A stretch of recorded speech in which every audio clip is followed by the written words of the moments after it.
Hello guys, welcome to my YouTube channel. Thank you for your love and support guys. Stay tuned. Dito sa kayo. Ayan Dito sila, po diba? si Chef Marty. Okay, pwede yan.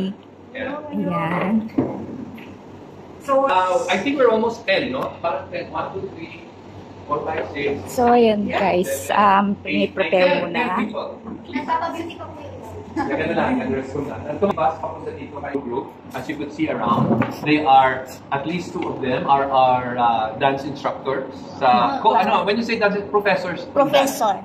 In dance at Del Salle College of St. Benil.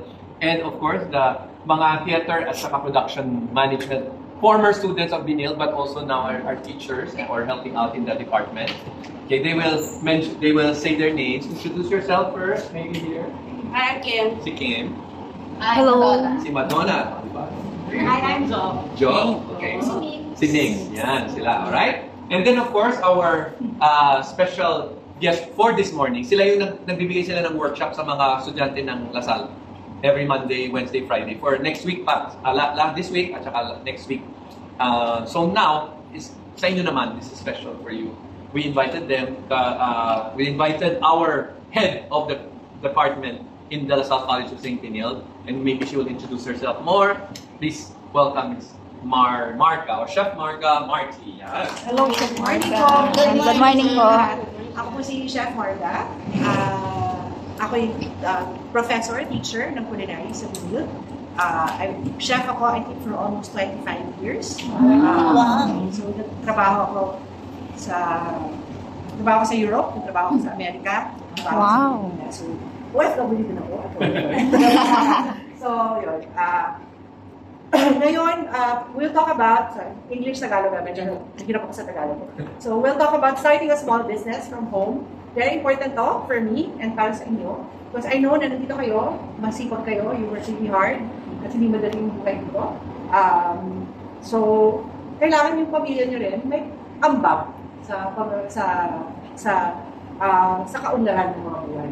Diba? So, hindi naman pwedeng kayo lang na kayo kikita ng pera, diba? At bubuhay sa kanila. Dapat sila rin magkakusap, buhayin yung sarili nila. Gamit yung mga pinapadala nila. So, papalaguin nila. So, for today, magsa-start tayo sa cooking demo. Okay? You know what? I forgot. Let's say a prayer. Sorry. In the name of the Father, Son, and Spirit.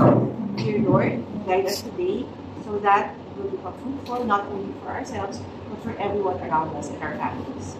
Guide us so that we may learn new things and implant ideas in our minds so that we can have a better life and a better way to perform. For the silent prayer, I will continue, oh my God, do all my actions for the love of you. St. John Baptist de la Salle, Pray for us. St. Benil de Monson, Pray for us. for Jesus in our hearts. Forever. Sorry, you have to start with the prayer. Yes, of course. Chef, maybe I'll introduce. Yeah, then I'll have them. Okay, all right, good. Have a seat, please. So, I'll just give you a background of what we're going to do, and then after that, I'll ask you to introduce yourselves. Okay? So, we're gonna start with a cooking demo. It's nothing, hindi siya bago sa inyo. Lugaw siya. Gagawin natin is lugaw. But, ang papakita ko sa iyo kung ano yung lugaw, how flexible it can be. So, hindi lang siya lugaw na pwede natin dagdagan ng iba-ibang sahog. So, ang concept natin dito is parang milk tea. Di ba yung milk tea? Milk tea. Di ba yung milk tea, iba-ibang flavor, iba-iba yung pwede natin ilagay. May meron lumulutang, may floaters, may savers. Ang lugaw, pwede maging base. Siya yung parang milk tea natin. Pwede natin lagyan ng curry powder, pwede natin lagyan ng paprika, pwede natin lagyan ng saffron, pwede natin lagyan ng samba. Maging iba yung lasa niya. Pero, ang presyo niya, sobrang mura. Kaya nga, pinili ko yung lugaw kasi totoo yung tubong lugaw. Kasi habang tumatagal yan, kumakapal siya, dagdag kayo ng dagdag ng sabaw, pwede pa rin kayo magbenta ng hotel.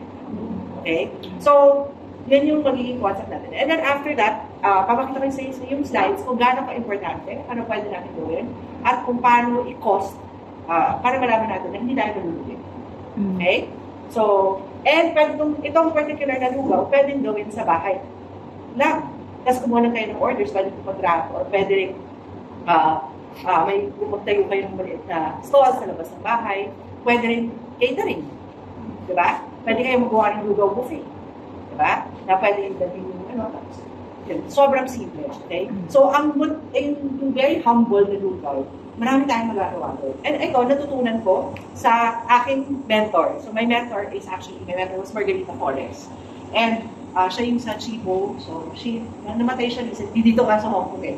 So, she was my mentor and she taught me lugaw can be very flexible. In fact, her lugaw buffet, I know it sounds a little morbid, yung lugaw buffet niya, it would grace Malacanang Palace, it would grace the weight and funerals of some of the most prestigious people in Manila.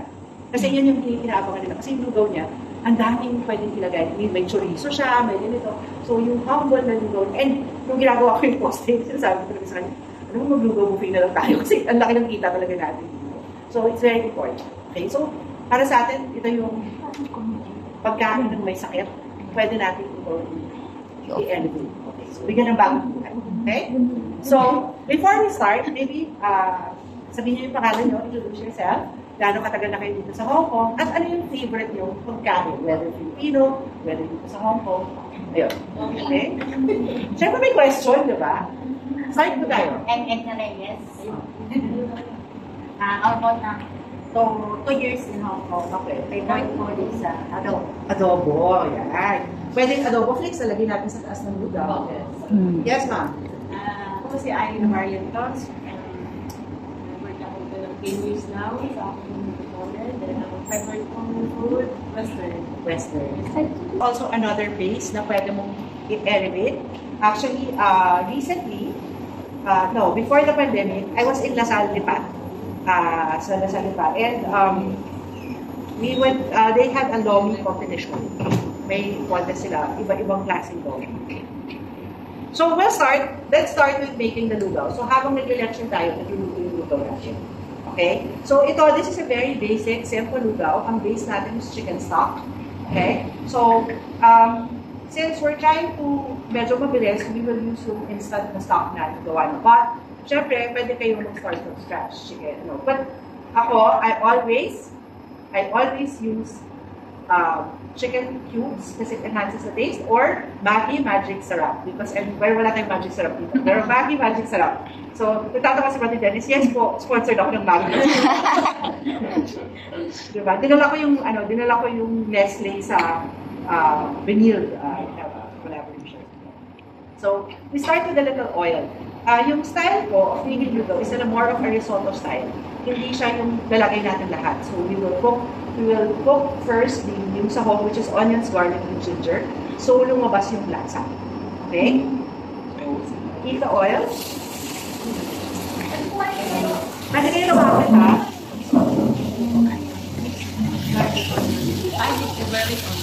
Yeah, pero wala kami nabili white onions kahapon.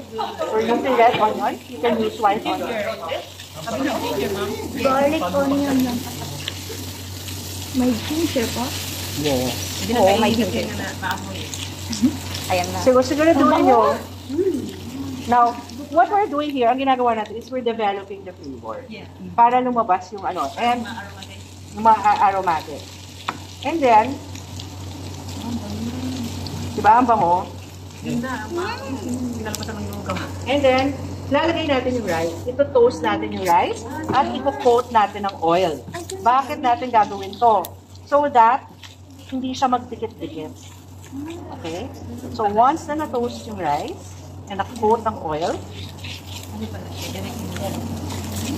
Mali sa atin, diretso sa atin. Ngayon, alam mo na, magbago ka na lang sa akin. Ganyan pa lang sa akin. it will develop the starch sa rice. Pag tingin nyo, nag-iiba yung kulay. Okay? Opo. Eh naman, nakita mo may Sayang nakikita doon sa video. Kami nakikita sa video mo. Kami nakikita sa video mo. Kaya pag-uwi natin business mo, ano na tayo? kahit hindi nyo pa uwi, baka yung mga pamilya. Tapos you would put the stock. Pero pwedeng gumawa kayo ng sarili nyong stock, mas mura po yun. Pero yun nga lang, mas matagal. So, hindi natin lalagay lahat ng tubig. Hayaan muna natin na i-absorb ng rice yung tubig bago natin So, makikita nyo, medyo malaki lang yung, kasi yung mga assistant ko hindi sanay sa kusina. So, medyo malaki lang yung ginger, iwas-iwasan nyo na lang. Sa theater kasi sila. Sa theater production. Pero, huwag kayo mag-alala. Naghugas po sila ng kamay bago mag-prep. At least yung ginger, nakakatulong din sa kalusugan yan. Yes! Huyain natin. Tayo na mag-adjust sa Uy, sa ang ginger. Pwede rin yung ginger, i-grate nyo para mas fino. Yes. Diba? So, when we're doing this, tingnan mo, the rice is absorbing the water, pero hindi siya dumidikit. Diba? Hindi siya dumidikit. Gagawin mo to para mas marami yung nagagawa mo. Tapos, pag medyo na-absorb na ng rice, yung water, dahan-dahan natin lalagyan pa ng water. So, here we used about 1.5 cups ng rice. Okay? And we can make siguro mga 10 to 15 servings. Wow. Dami. Ay, try ko yan sa dalawa kong matandang amo. Yes! Because they like so much the country. Si Amo gusto And different, different style. Different, Gusto nila yan for breakfast kasi na-digest ka. Itong gusto siya mga Ganyan ako last na amo ko. Yung matandang amo mo. Okay. Tapos you can put 1 chicken cube just to add flavor. Kailangan ka mag-stock na.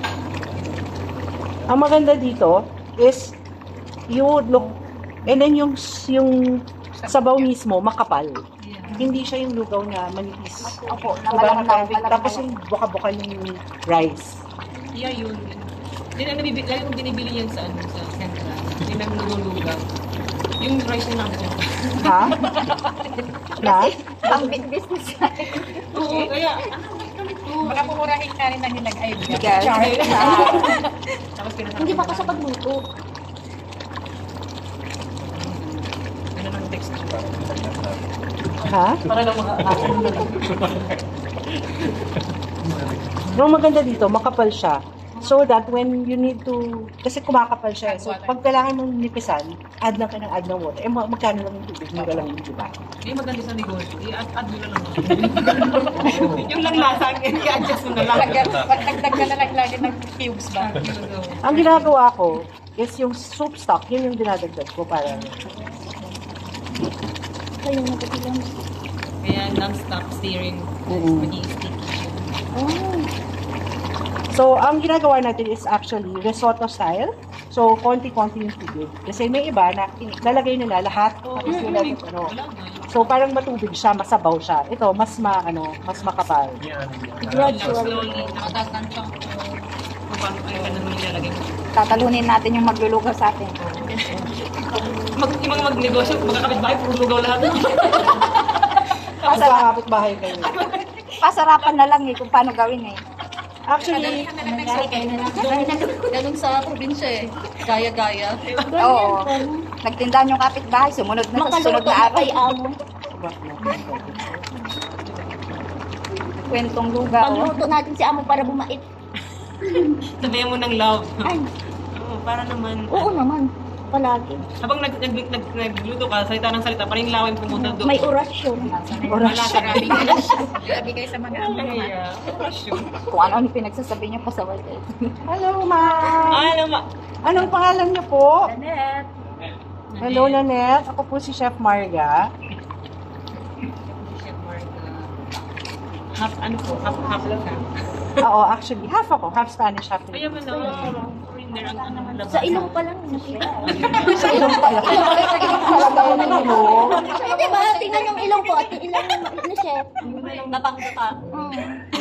Kaya nga parang ayaw ko tumabi eh. Pinagkasan pa. Masakit yung paa ko.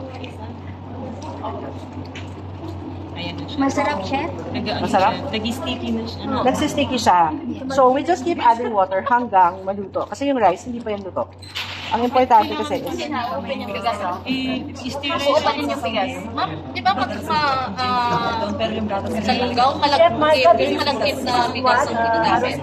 Lugaw. Ay, oo, meron ganyan. Ginagamit ko Pwede, lang. meron sa Pilipinas, malagkit. Pero pag gagamit kayo ng malagkit, half malagkit, half regular rice. Pero yung malagkit, kailangan ibabad yun ng mga 6 hours bago lutuin para sabay sila maluto. Kung hindi, matagal. Kasi malagkit. Kasi Half. kasi sa amin talaga yung mga Ilocano, half talaga. Yung malagkit sa lugaw. Para Yung malagkit, dapat ibabad yun. Oo, ibabad. Ang isa pang example na pwede niyong gawin dito is champorado. So, champorado, Yeah. basic, sobrang simple lang. Champorado naman, talaga. Tapos, same style, well, syempre walang ano. Pero, i-coat nyo lang yung rice, tapos iluluto nyo, tapos lagay nyo yung chocolate sa huli. Diba? Konting asukal. Tapos yung topping nyo, pwedeng iba-iba. See? So, ganun talaga yun. May lulo ka na, may champorado ka na. Makaroon na kanin ka. Isa naman. Ganon. Pero lahat kahit And ang masarap sa kanin is lahat kumakain ng kanin. Kasi sila na nabubuhay pag walang kanin. Lalagay ko na nga sa champorado. Alin? Hindi ako fan ng 1 week. Marga, gano'ng katagal yan sa fridge? In the fridge, it can stay up to 1 week. 1 Tapos, yes, alin. 1 week sa normal fridge lang. Kailangan freeze. I don't recommend that you freeze it, pero fridge pwede. Tapos, may, Sumakay na rin si babae. Pero pati kinikili mo, nakasakay na. ha?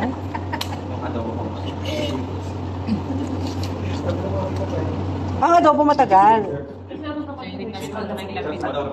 Siya, Marga, ito ba yung sinasabi nila na much better daw kung mag-aano ka ng longer, i-freezer daw kahit yung mga individual ka. Kasi once reheat daw yung food, Yes. is not good daw sa health. Actually, if mag-freezer kayo ng food, you should freezer Yes. it. So, ito na. Ikinis na natin. Mamaya, luto na yung rice. In a while. So, mag-lecture muna tayo. Habang siya'y lapad Po kayo, find your seat or pull a chair. Thank you for watching, guys. Jesus loves you. Bye-bye.